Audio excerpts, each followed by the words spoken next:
Hello students, welcome to online तैयारी। और मैं रूपा शर्मा आपका स्वागत करती हूँ आज के सेशन में।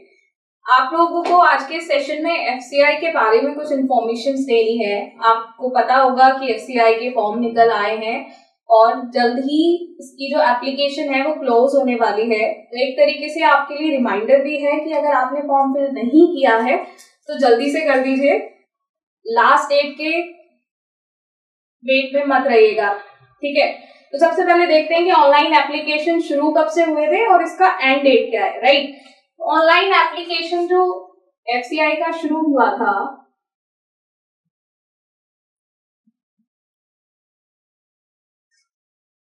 वो हुआ था आपका 23 अप्रैल को, राइट। और इसका जो क्लोज डेट है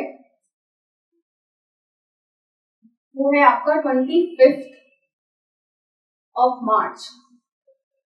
आज क्या डेट हो गई स्टूडेंट्स?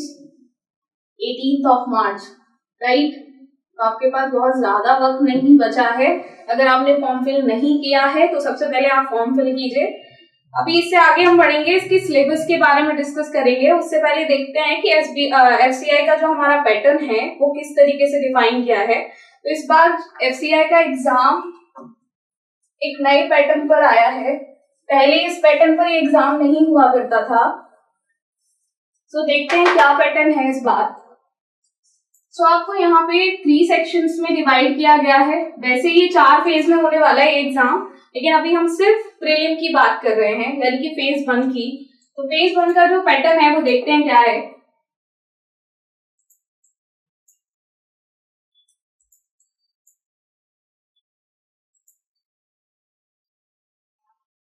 स्टूडेंट, पहले जो एफसीआई का एग्जाम हुआ करता था तो कुछ एसएससी के लेवल का आया करता था, राइट। अभी एग्जाम में पैटर्न में चेंज आया है। तो सबसे पहले हम बात करेंगे, आप फेज 1 में आपसे 3 सब्जेक्ट्स पूछे जाएंगे। फर्स्ट वन इज मैथमेटिक्स, इसमें आपको 35 क्वेश्चंस मिलेंगे जो कि 35 मार्क्स के होंगे और टाइम इसके लिए अलोकेट किया गया है आपका 20 मिनट्स, राइट। यानी कि इस 20 मिनट में ही आपको मैथमेटिक्स का सेक्शन अटेम्प्ट करना है। जैसे ही आपके 20 मिनट्स ओवर होंगे आपका ये सेक्शन ऑटोमेटिकली हट जाएगा, राइट। नेक्स्ट सेक्शन आपके लिए खुलेगा, वो कुछ भी हो सकता है, रीजनिंग, इंग्लिश। अब मैं जिस सीक्वेंस में लिख रही हूँ जरूरी नहीं है एग्जाम में आपको पहले मैथमेटिक्स ही मिले। तीनों में से कोई भी सब्जेक्ट आपको देखने को मिल सकता है, राइट। रीजनिंग में भी आपको 35 क्वेश्चंस मिलेंगे, ये भी 35 मार्क्स के हैं। इसके लिए भी 20 मिनट की टाइम अलॉट की गई है, राइट। इसके बाद नेक्स्ट सेक्शन पे हम बढ़े अगर, तो वो है इंग्लिश। इंग्लिश में आपको 30 क्वेश्चन मिलेंगे, टाइम रखा गया है 20 मिनट और मार्क रहेंगे इसके 30 मार्क्स, राइट। यानी कि अगर हम ओवरऑल क्वेश्चन की बात करें तो आपको 100 क्वेश्चंस मिलेंगे, 100 मार्क्स के होंगे। और दूसरी बात, यहाँ पे जो आपका टाइम है वो है 1 आवर। अब स्टूडेंट यहाँ पे जो पीडब्ल्यूडी स्टूडेंट होते हैं, ठीक है, डिसेबिलिटी में, उनके लिए ये time 60 minutes, 1 hour is equals to 60 minutes. ये 1 आपको कर दिया गया है यहाँ पे 80 मिनट्स, राइट। चलिए, अब मैथमेटिक्स, रीजनिंग, इंग्लिश तीनों सब्जेक्ट्स आपको देखने को मिलने वाले हैं। आज हम बात करने वाले हैं इंग्लिश के सिलेबस की। यहाँ पर इंग्लिश में एग्जैक्टली आपसे कौन कौन से टॉपिक ऑफिशियल नोटिफिकेशन में मेंशन किए गए हैं कि आपको उन्हें प्रिपेयर करना है और उससे क्वेश्चंस पूछे जाएंगे, ठीक है। तो उस टॉपिक के बारे में हम बात करेंगे।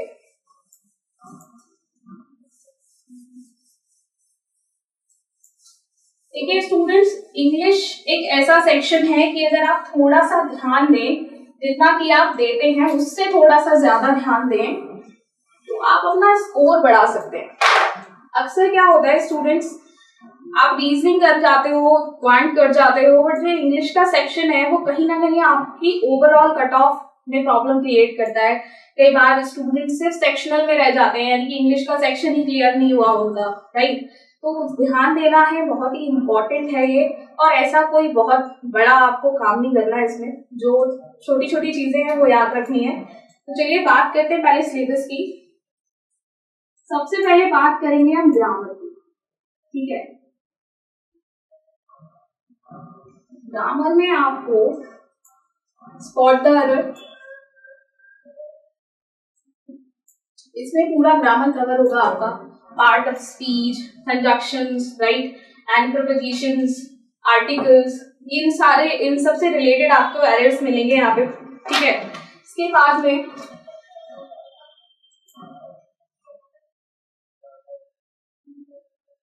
ये चीज आपकी ग्रामर की स्पॉट द एरर में कंप्लीट हो जाएगी। पॉइंट नंबर 2 की बात करें हम, नॉन ग्रामर में आपको क्या क्या देखने को मिल सकता है।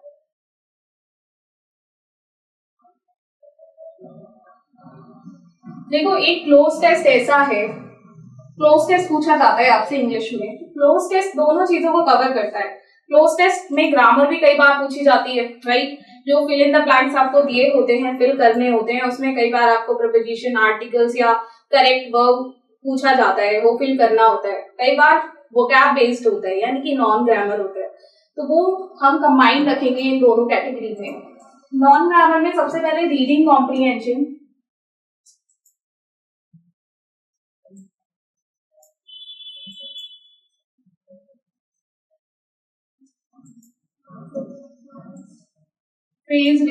phrasal replacement,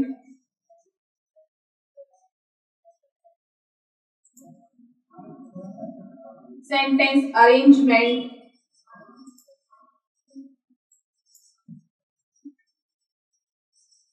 इस तरीके के कुछ टॉपिक मिलेंगे आपको जो आपसे एग्जाम में पूछे जाएंगे, राइट। अब हम बात करेंगे, अब ये चीज होगी, जैसा कि मैंने आपको बताया था कि पहले एफसीआई का जो एग्जाम हुआ करता था वो कुछ एसएससी लेवल पे हुआ करता था। अब जिस तरीके से आपने पैटर्न देखा है, this is a complete banking examination pattern. तो अब आपका जो एग्जाम है वो एक्सपेक्ट किया जा रहा है कि बैंकिंग के लेवल पे होगा। अब इसका लेवल क्या रहने वाला है, तो बैंक पीओ की अगर हम बात करें और बैंक क्लर्क की अगर हम बात करें, इसका लेवल बैंक क्लर्क से कुछ अप और बैंक पीओ से कुछ लो, यानी कि इन दोनों लेवल के बीच में रहने वाला है, ठीक है। सो कंप्लीटली आपको इस पर भी डिपेंड नहीं होना है, और यहाँ अगर आप इसकी प्रिपरेशन करते हैं तो ये कहीं ना कहीं आप ही के लिए बेनिफिशियल होने वाला है।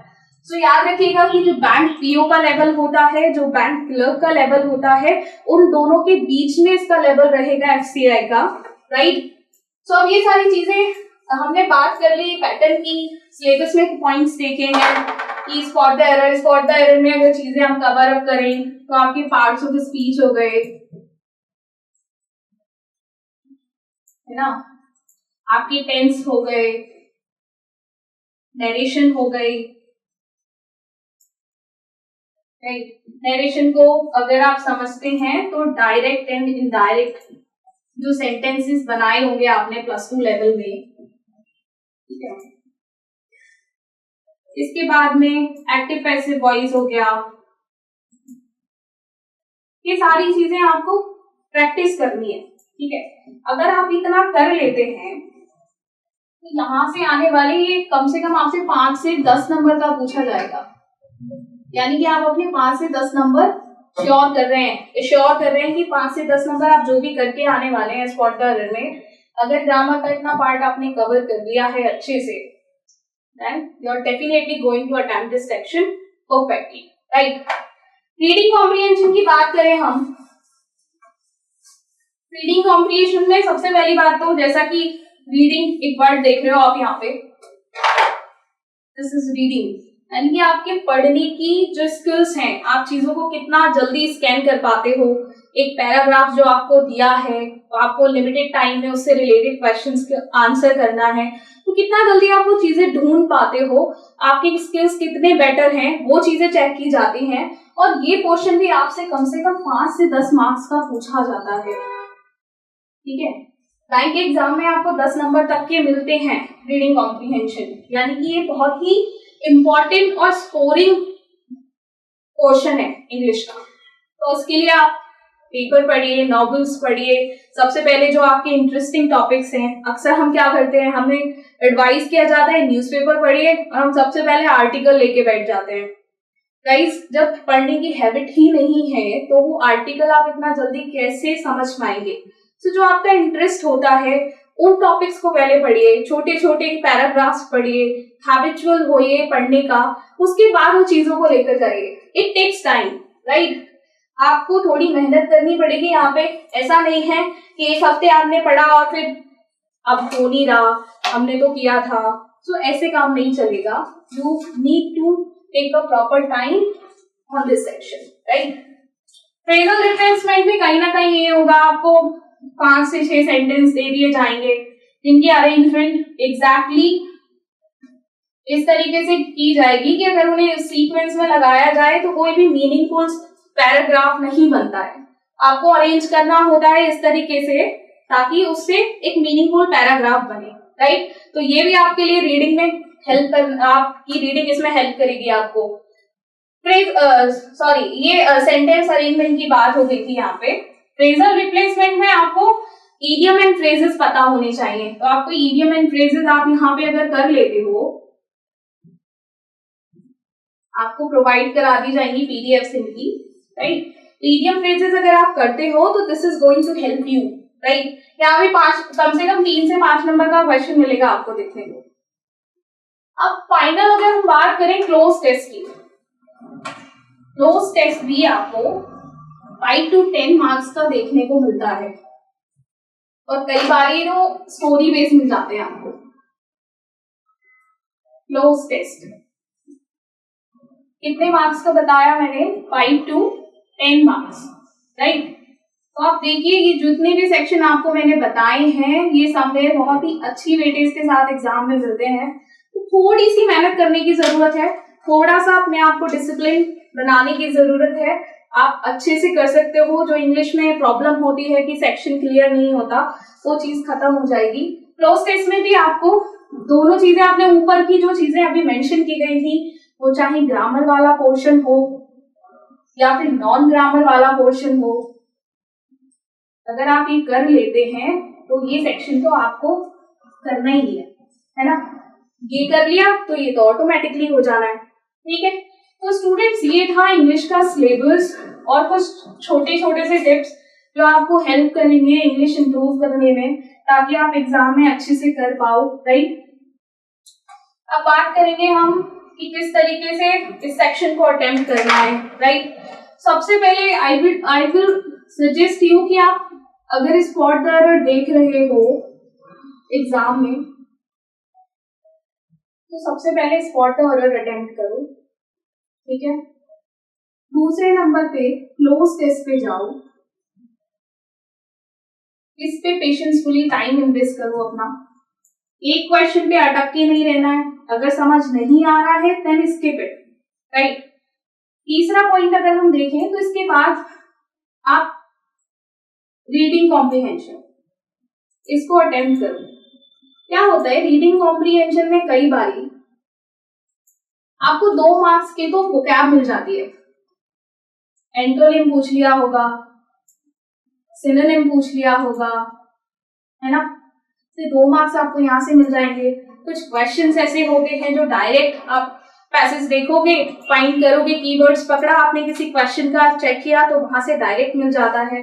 तो इस तरीके से आपको ये सेक्शन अटेम्प्ट करना है और इसी तरीके से अगर आप पढ़ेंगे तो आई कैन एश्योर यू कि आपके लिए जो इंग्लिश का सेक्शन है वो डिफिकल्ट नहीं होगा।